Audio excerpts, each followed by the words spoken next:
and 4 of them things. So beautiful. That's big toe, man. That's a bad sight. That's 19 years old. I know, but that's a bad sight, man. Oh, my goodness.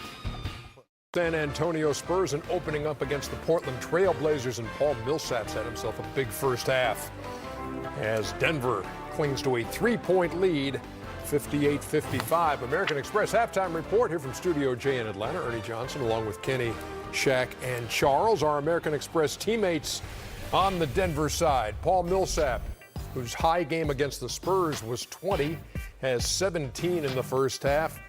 Big Honey's got 14 on 6 of 9, and Jamal Murray has 10, hitting 4 out of 7. Both teams shot better than 60% in the first quarter, better than 50% for the first half. But when you look at Paul Millsap, and here it is, playoff game number 95 for him. Nice. Mason Plumlee is second on the team with 35. And boy, they've seen where he can go to work and where he has a real advantage, and they've exploited that.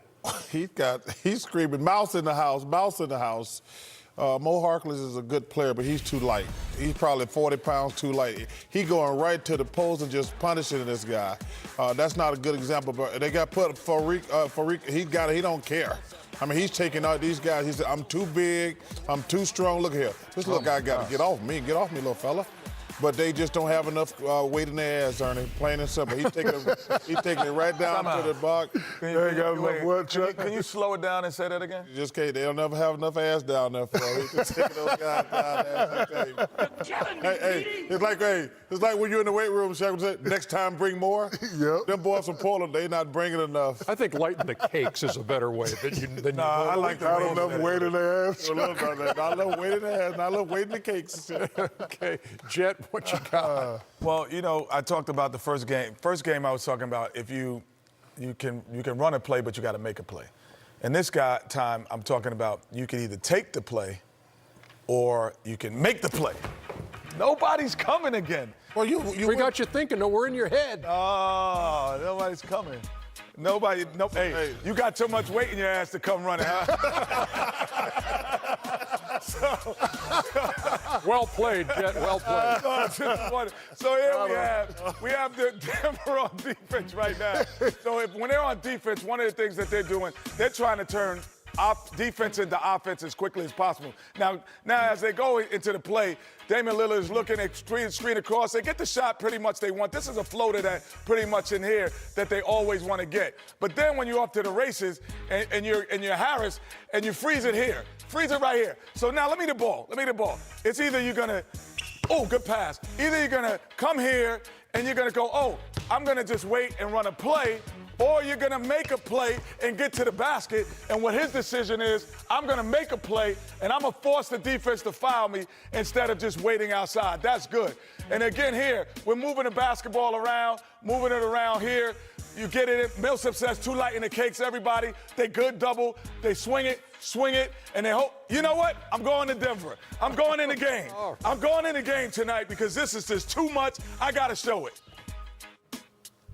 Now I'm in Denver. So here we got my man, Jamal Murray, with the ball. And he's either going to take what's available or he's going to make something better for himself. And let's see what he does, because in the playoffs, you have to make opportunities and not just take them. Get me out of here, y'all. And he knocks down the J. He knocks it down. Yo, it's snowing in Denver. It is snowing. It's cold out there. It's snowing in Denver. How crazy is that? Oh, my God. Wear nice Final Four swag that you're sporting. It's cold out there. Shaq, Enes Kanter separated his left shoulder in the last game of the last series. Questions on what his status would be heading into game one here. Said he could hardly even put his hand over raise his arm up. But he's in there, man. Yeah, he I don't started. know those questions because they asked him at the post-game interview, are you going to play? And he said, hell yeah, I'm going to play. And he's playing tonight. You know, this is what playoff basketball is all about, Chuck. You got to play through the pain. No question. Everybody's in pain now. Everybody's in pain right here. And listen, we all know he had this ability. Everybody, well, he can't play defense, but guess what? He can score. When you got a guy that can score 67% in the post, you got to go to him. In the first round, he averaged 13 points. Today already, he has 14 points. And look, basic basketball. You're not going to double. You don't want me to take middle. Okay, second out, Nice. baseline. He has this ability. So I know Jokic is a scorer, but the best way to go at a guy as a scorer is to go right back at him. Let me say one thing. Make him play For defense. all you kids at home, if you want to talk to Shaq, you said feet work. These two big guys. Oh, yeah, great feet. They got the best feet in the NBA. I mean, period. I mean, they are fantastic. If you could just put together videotape, it's Mikal, who's the best player I ever played against. But these two big guys right here, Tim Duncan, I put him in that category. But these two big guys, they're like ballerinas with 7 feet. I mean, those two guys back are here. in Atlanta, man. Those two guys are there. I'm still cold, man. It was snowing out there. I got to get the chill off. So you just going to miss my name? Dude, you didn't have no great feet work. 58-55 is the half. Hold your I fire. had no feet work. 58-55. Oh, underdog, put that on a T-shirt. Look at them cakes. Look at them cakes. Tasty cakes. Tasty cakes. Chuck, I ain't had no feet You work. had great moves, but they got the man. quickest feet in the world. You can't unsee them. You've been watching the American Express Halftime Report. Jimmy Butler had 10 points in the opener, did not hit a three. In this game, he's got 13 and a half, 3 out of 4 from deep. And the Philadelphia 76ers, in a game that looks dramatically different than game one, lead at 51-38, trying to tie things up with the Toronto Raptors. American Express Halftime Report, Ernie Johnson along with Kenny, Shaq, and Charles. You look at the numbers for Philadelphia in the first half. Yeah, they got the lead by 13, shooting just 41%. They have hit half of their threes, dominating the boards. And look at the turnovers, 13 turnovers by Philadelphia. They have committed the most of anybody in the postseason, yet they still lead by 13. They should be up more. Yeah. They should be up more. Turnovers have not helped. Agreed. I mean, for sure. Toronto shot 32%. Yeah. They should be up. If I'm Philly, I mean, obviously it doesn't matter, but I think they should be up 20 points, to be honest with you, because Toronto's not going to keep shooting this bad. But Philly did not finish the first half very strong. They should be up more points, in my opinion. And good shots, Chuck. 3 out of 15 from deep This is for a the great shot. Raptors. They're just not making shots. And those turnovers leading to 18 Toronto points, 18 of their 38 in the first 24 minutes. So tell me what you've seen from Philly. Well, we all know, we've been doing this for a long time. We all know that playoffs are a game of adjustments. And, the greatest adjustment that Philly made is to just share the ball. Look, everybody can touch it. Everybody can play. This is our secret weapon right here. We need to get him going. One more pass. You guys have all played on teams, and we all tell people, look, I know you can shoot, but just make one more pass. Everybody's involved right there, playing aggressive, making a good pass. And they are hitting shots. And I agree with Chuck and Kenny. They should be up 10, but the adjustment here was to just move the ball. No isolation game, no one-on-one game. Don't let them get their defense set. Move the ball, let everybody touch it. And if we hit shots, we can compete with this team. And they are up, and I do agree with you, they should be up by 20. But right now, they keep moving the ball, they have a chance. Yeah, the last couple of buckets by James Ennis, who had 12 off the bench. Difference between 1 and 2, Kenny? Aim high is Jay Menace, let me just say that. Oh. Played for me growing up. He played for you? Yes, he did. It's all about the coaching. No question. But you know what? What I learned as I was, blessed to be on teams that made the playoffs. In the regular season, you have to run your plays. And in the playoffs, you have to make plays. It's a difference. You have to make a play. And so, no one's coming. They all scared of me. Your antenna. Hey, look, man. and I put my sneakers on today. I was like, I'm wearing sneakers today just in case somebody tries me. But this is what, early in the game, I was going to see what the adjustment Ben Simmons was going to have. And what he is not accustomed to is and Embiid. He and Embiid, I want to see what kind of adjustment. But all of a sudden, you see Marc Gasol, freeze it here.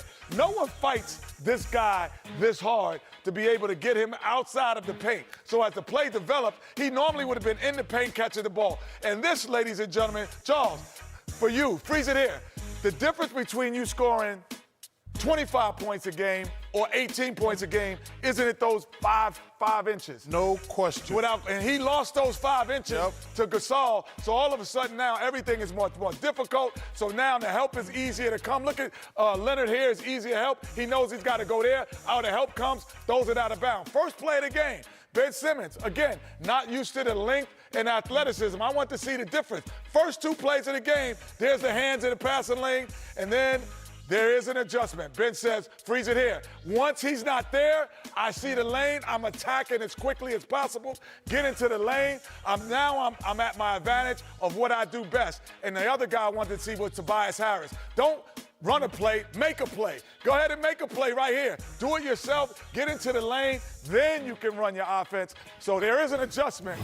Don't run plays, make plays in the playoff, baby. And Joel Embiid obviously is sick, and he's taken 1 shot in the first half of this game. He's got 4 points all at the line. And Marcus All's doing a fantastic job. Remember, he said in the interview before game 1, he said, I'm going to hit him right when he get past half court. I'm going to make him earn his space. I'm not just going to let him run down the court. And that's going to have a cumulative effect throughout this game and throughout the series. But to me, the biggest difference is just Kawhi Leonard. I mean, come on. The guy got 15, Siakam got 7. Those guys had 50. At halftime the other night. Now they got 20. That's a big difference. But if I'm Philly, man, you got to take care of the ball. You got to keep the crowd the game. They got a great tempo going. Great first half by the 76ers. Leonard, 6 out of 10 for his 15 points. Expect to see a bunch of Kawhi trying to assert himself Siakam, in the third quarter. Kyle Lowry played very well. He showed some stuff that don't show on the stat sheet. But the guy's got to be Siakam. Sick him. It is 51. Siakam got a sick 38. At the break. As we head to break, a reminder, Amex card members, listen up. Whenever a player records a triple-double in a playoff game, you can get 32% off at NBAstore.com the following day. Go to NBAstore.com/Amex32 for terms and details. Coming back with more in just a second. Welcome to the